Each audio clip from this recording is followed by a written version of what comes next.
Здравствуйте, ребята! Баршаңызға сәлем. Русский язык 3 класс, урок номер 19. Жырау.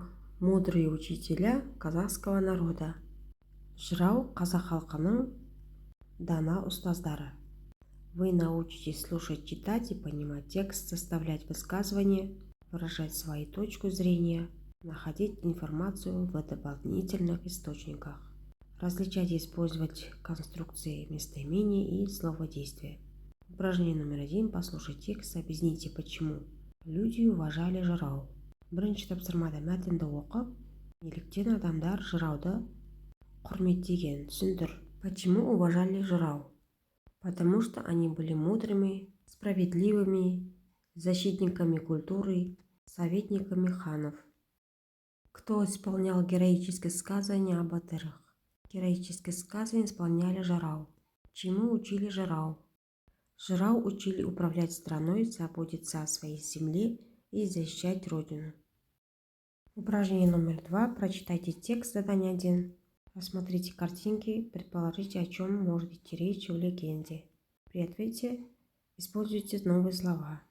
Екінші тапсырмада мәтінді оқып, бірінші тапсырмадағы мына берілген суретке қарап, аңызда не айтылғанын болжамдаймыз. Астына берген жаңа сөздерді қолданып айтып бер. Охотиться, аң аулау, раскаленный свинец, балқытылған қорғасын. Я думаю, что в этой легенде рассказывает о том, что сын хана погиб во время охоты от дикого животного. И мудрый человек взял домбру, чтобы рассказать горькую весть, не произнеся ни слова. На второй картинке показывает, что мудрый человек рассказывает горькую весть хану. В качестве наказания в отверстие домбры мог залить раскаленный свинец. Поэтому они раньше вот так рассказывали горькую весть. На третьей картинке показывает, что в отверстие домбры мог залить раскаленный свинец. Бірінші суретте ханның ұлы қайтыс болады. Ханның өзіне айтуға қиынға соғады, өйткені оның жазасы ауыр.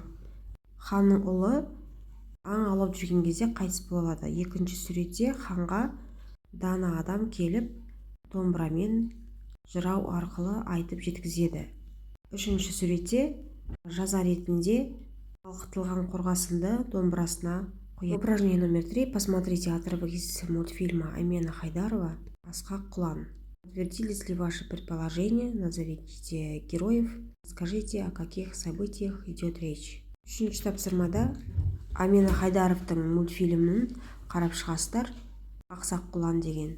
Сіздің болжамдарыңыз рас келді ме? Мультфильмдегі кейіпкерлердің атын ата. Бұл мультфильм не туралы айтып бер. Главные герои – хан, күйші, сын хана, құлан, животное. Хан Жучи запретил приносить ему весть о смерти сына, погибшего на охоте от удара кулана. Күйші, чтобы не быть казненным за плохую весть, исполнил күй на домбре, который рассказал хану о трагедии. Хан понял весть и приказал залить в отверстие домбры расплавленный свинец в качестве наказания. Упражнение 4. Прочитайте казахскую легенду о хромом кулане, что общего у мультфильма «Ақсақ құлан» и легенды. Төртінші тапсырмада «Ақсақ құлан» атты аңызды оқып шығамыз. Аңызбен қандай айырмашылықтары бар? Бірге оқып аударайық. Легенда о хромом кулане. Ерте заманда ұлы хан Шыңғыс хан өмір сүріпті. Оның Жошы есімді сүйікті ұлы болған екен. Жошы жабайы аң аулағанды жақсы көріпті. Бір күні ол аңға шығып кетіп, үйіне оралмай қояды. Хан оның жоғалғанын естіп, іздеуге жігіттерін жібереді. Олар жас ханзаданың өлі денесін тауып, қайғылы хабарды қалай жеткізуді білмей қиналады. Сонда дана жырау кетбуға домбыра жасап, оның ішегін керіп, қайғылы әуен тартады.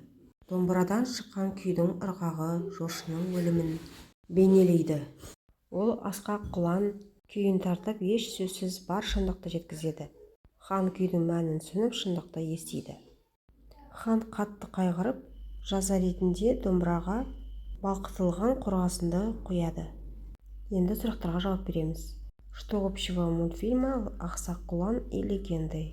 У мультфильма «Аксакулак и легенды» один и тот же сюжет.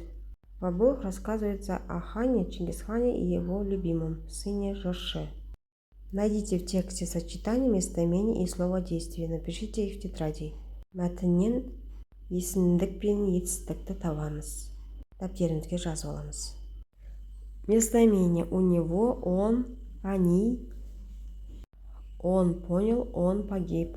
Слова действия: жил, был, любил, ушел, погиб, отправил, сделал, натянул, рассказал, понял, потерял. Пела: ранил, слушал, послал.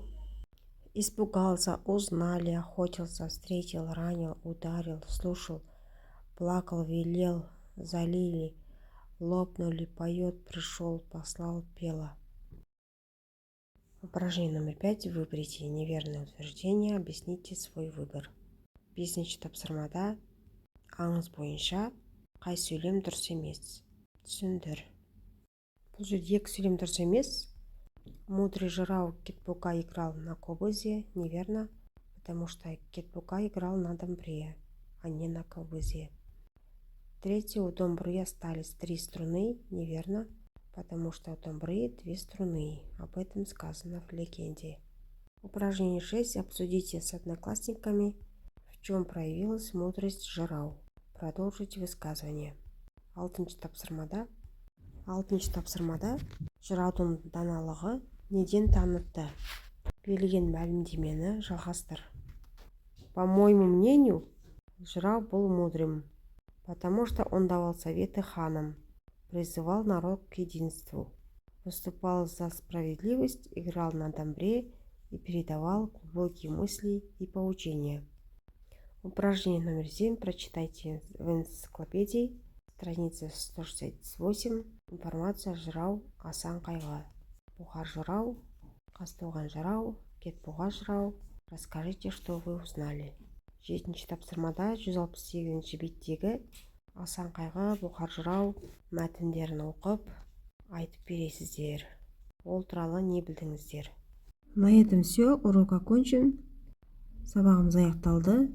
Сабақ пайдалы болса, лайк басып тіркелуді ұмытпаңыздар.